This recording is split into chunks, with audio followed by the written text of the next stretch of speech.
తొలగించిన కార్మికులను విధుల్లోకి తీసుకోవాలని కోరుతూ సిఐటియు ఆధ్వర్యంలో రాక్ సిరామిక్ గేటు ముందు కార్మికులు కుటుంబాలతో కలిసి ఆందోళన నిర్వహించారు.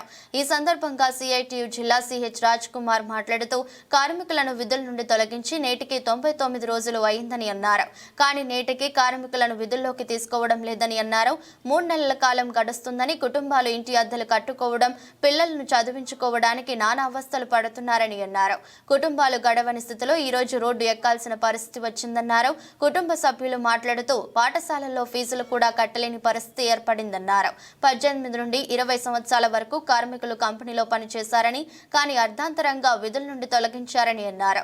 కార్మికులను తక్షణం విధుల్లోకి తీసుకోవాలని, లేని పక్షంలో కుటుంబాలతో గేటు ముందు నిరాహార దీక్షకు దిగుతామని హెచ్చరించారు.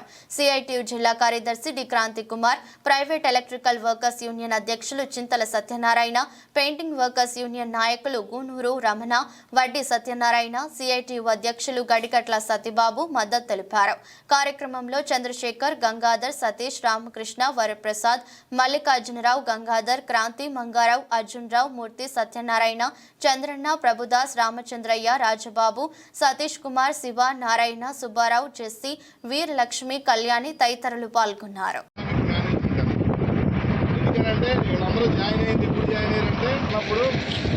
ఉన్నప్పుడు ఈ ఫ్యాక్టరీలో జాయిన్ అయ్యింది. ఇప్పుడు ఏమైందంటే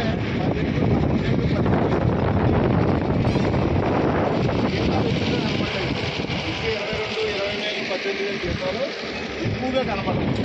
కాబట్టి ఇప్పుడు ఏం చేస్తున్నారంటే ఎక్కువగా ఉన్న జీతాల వాళ్ళందరినీ ఇచ్చేసి ఇంకా పూర్తిగా చెప్పాలంటే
చాలా పోరాడుతున్నాం. కానీ ఏ సమస్యలు బాండేగా మనకి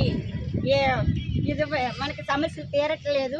కానీ మన భర్తలు చాలా బాధపడుతున్నారు. కానీ ఏంటంటే మనం రాత్రింబవళ్ళు కష్టపడి వాళ్ళకి మన న్యాయం చేసే వరకు మనం పోరాడదామని మనం పోరాడతాం. కానీ మన టెంట్ వేసుకుని మన ఇక్కడికే వాళ్ళకి ఉపాధి కల్పించి మన భర్తలకు ఉపాధి కల్పించే వరకు మనం పోరాడాలని కోరుకుంటున్నాం. కానీ బాండే గారు ఏం ఆ సమస్యలకి ఇవ్వట్లేదు.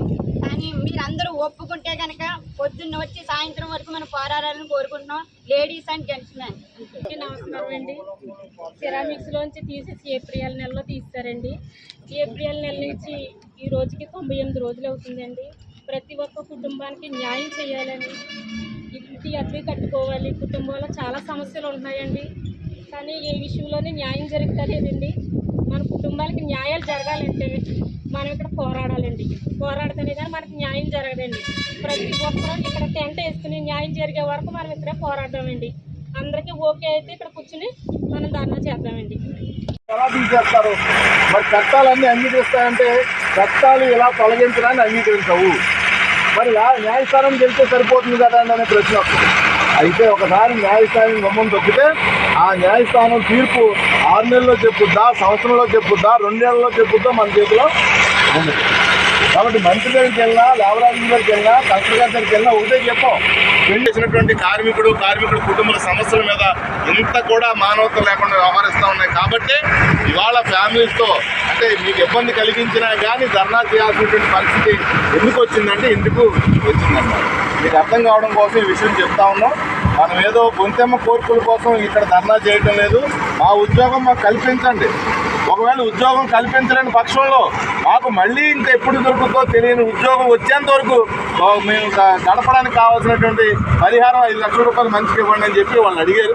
యాక్చువల్గా మేమైతే ఉద్యోగమే కోరమని చెప్పాం. కాబట్టి ఇది